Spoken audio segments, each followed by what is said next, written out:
Bien, damos continuidad entonces a esta columna de filosofía y política que apenas estamos comenzando con algo que va a tener otras secuencias, pero para dejar con ganas a la audiencia de escuchar, pensar y dialogar estos temas, sobre todo con nuevas generaciones que tienen una formación, una reflexión y análisis sobre los temas desde el ámbito académico, empresarial, de asesores en distintos niveles. Entonces, con Amaya Canzani y Federico Rosenbaum, retomamos el diálogo y veníamos hablando en torno a los impactos de las transformaciones, las nuevas tecnologías, lo que producen los nuevos sujetos. Me gustaría en este módulo poder abordar esa como dualidad entre las oportunidades tan brutales que genera las transformaciones tecnológicas como lo ha generado en toda la humanidad en su historia, pero sobre todo en las últimas siglos y décadas, y la exponencialidad de la acumulación y la desigualdad, por tanto, equidades e inequidades que se producen. ¿Cómo lo reflexionan ustedes, Amaya? ¿Cómo reflexionas tú esto? Bien. Es un tema que tiene tantas dimensiones que no sé por dónde Bueno, por empezar. eso, la idea es pensar juntos, no es cerrar, ¿eh? La idea acá es dejar abierto puntas para seguir discutiendo y no quedar atrapados solo en que yo lo Bien, llamo las ingenuidades de las oportunidades o el pesimismo de las inequidades, ¿no? O sea, poder ver críticamente que acá hay oportunidades, se producen conflictos, digamos, ¿no? Cómo pensarlos, cómo analizarlos. perfecto. Capaz que agarro a nivel empresarial, Bien. social, educativo y le dejo a Federico más la parte política, económica del derecho. Le vamos a Este, dejar la economía política y la economía del derecho para que él... para que se entretenga. Bien. Bueno, a nivel empresarial, obviamente van a haber unas mejoras de tasa de productividad, ya las está viendo, van a haber nuevas oportunidades de expansión. Bueno, debido a la interconexión que tiene el mundo ahora, también oportunidades de que antes existían barreras de acceso a nuevos mercados y hoy en día está todo mucho más estandarizado. Por otro lado, existe la obsolescencia de modelos de negocio que son fácilmente sustituidos o reemplazados por tecnologías o por cambios en el consumidor que ya no requieren de la presencialidad, por ejemplo, que se sustituye la atención personal por una máquina, con también la aceleración de la robótica.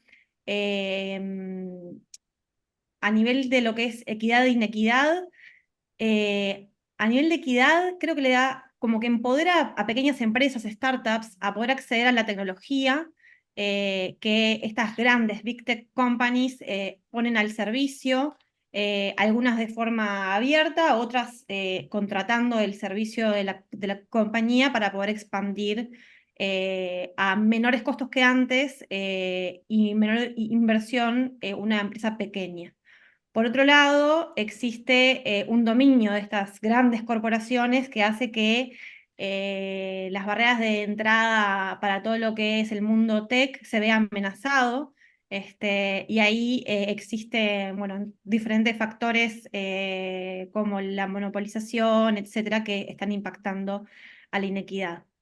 A nivel más bien social, educativo, yo creo que la tecnología nos da acceso a más información, a mejor información, a más recursos, te permite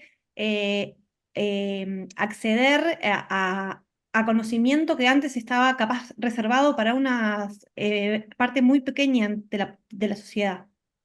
Em, por lo tanto, se podría decir que facilita la inclusión, pero a la vez, eh, al, al disminuir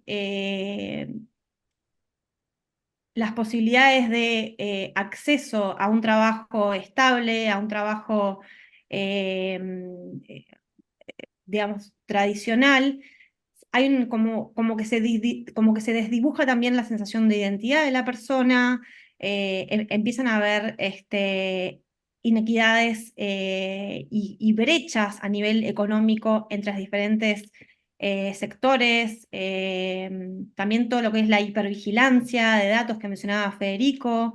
Eh, yo creo que ahí hay como una división muy grande entre lo que es la mano de obra calificada de la no calificada y aumenta un montón lo que es la inseguridad laboral. En general. Le diste paso bien a Federico para que él aborde también ahí para seguir el diálogo. Muy bueno, Maya. Federico. Bueno, gracias. Creo que es un tema que es todo un tema de investigación, ¿no? Esta pregunta. El tema de las oportunidades y las equidades o eventualmente inequidades laborales que generan estas nuevas formas de organización y las nuevas tecnologías que impactan concretamente en la sociedad y particularmente lo que voy a profundizar en el mundo del trabajo, ¿no? Pero si podemos hacer permítame hacer algo bien grueso, ¿no? Una simplificación o una sistematización, si se quiere.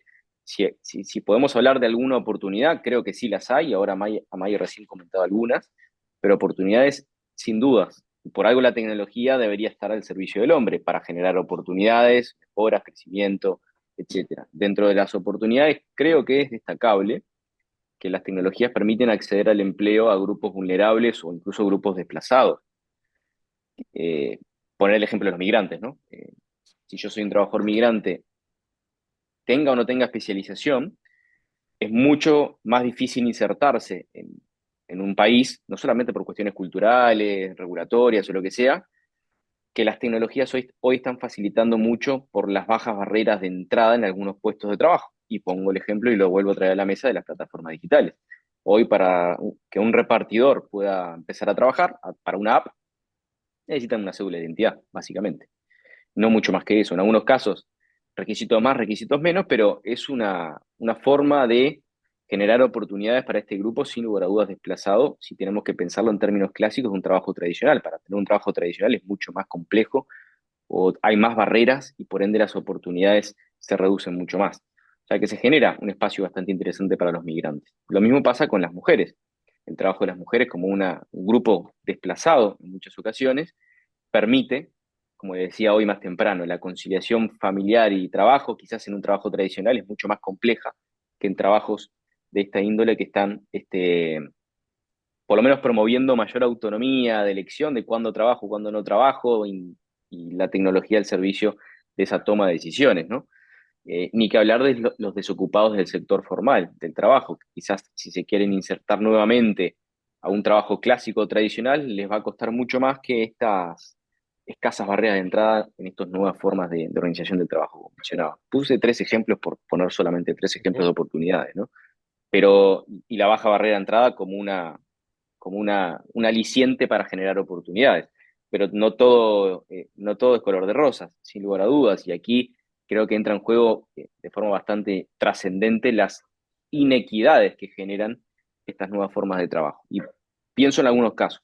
Eh, Hablaba Maya de la sustitución de empleos, que sin lugar a dudas hoy en día los empleos que están disponibles no son los mismos que los que estaban disponibles hace 20 años. Los trabajos rutinarios o de escasa calificación pueden ser sustituidos por una máquina, por la inteligencia artificial, etcétera. Entonces, ahí los desafíos para la formación profesional y la reinserción de parte de la población que no puede cumplir esas tareas tradicionales, rutinarias, porque no son requeridas en la actualidad. Entonces, es un desafío grande para la formación profesional. Otras inequidades que tienen relación también con trabajadores que formalmente se dicen ser autónomos y no lo son, y por ende, Ujú. por no serlo, están No tienen- desprovistos o despojados, si se quiere, de los derechos laborales clásicos, típicos, ¿no? Entonces, y esto está facilitado además por la ineficiencia del Estado, ¿no? Porque el Estado es sumamente ineficiente en su rol controlador y su rol legislativo. Para aprobar una norma, ustedes saben lo que es, ¿no? Salvo en la pandemia que hubo mucha dedicación de parte del Poder Legislativo para sacar normas rápidamente, pero normalmente las normas suelen demorar muchísimo tiempo de discusión en el Parlamento. Así que esta facilitación del Estado acrecienta esas inequidades. Y por último, y cierro acá, que esto quizás lo vamos a profundizar más adelante, que estas inequidades también vienen dadas por un tipo de contratación o de modelos contractuales que son precarios, los contratos precarios, contratos temporales, contratos sin derechos, etcétera, que vamos a profundizar seguramente más adelante. O sea que oportunidades sí, pero inequidades también y muchas. Bien, muy interesante lo que vienen planteando. A mí me genera discutir un poco sobre las bases, digamos, de la economía política y de las instituciones, digamos, ¿no? ¿Por qué razón? Porque evidentemente los diagnósticos que se están haciendo, que son parte justamente de los procesos de cambio que estamos viviendo, también dan como supuestos, por ejemplo, esta idea de que la institución mercado es la que puede generar todos los cambios, resolver las contradicciones y en última instancia, si genera desigualdades, las va a resolver por la relación entre iniciativas, oportunidades y determinados mecanismos, deteriorando en gran medida la institución Estado, como bien decía Federico, con su lentitud o dificultad, sin embargo le da sustentabilidad al encuadre de las estructuras sociales, digamos, ¿no? Y por otro lado, las instituciones sociales, en el sentido, tomando en este caso, ¿no? El caso de la educación como una de ellas, que son parte, ¿no? Y entonces, bueno, cómo de alguna manera el modelo que está cayendo, que era parte de ese pacto social del estado de bienestar, ¿no? Digamos, del estado social que se configuró después de la Segunda Guerra Mundial y que viene a reformularse hoy, no sabemos, ojalá se reformulara por la capacidad de inversión por la paz y no por la mecánica de la guerra, como lo que estamos viendo, y pudiera entonces enfrentar los dilemas de las nuevas formas del trabajo, las oportunidades, desde otro lugar. Pero bueno, queda claro de que el dilema es cómo hacer y dar cuenta de estos procesos. Y yo quisiera ir a un cuarto módulo de análisis en torno a, pensando desde este proceso de contradicciones, cómo se desencadena el futuro. Así que les agradezco mucho este tercer módulo y dejar espacio ahora para retomar en el próximo capítulo. Gracias.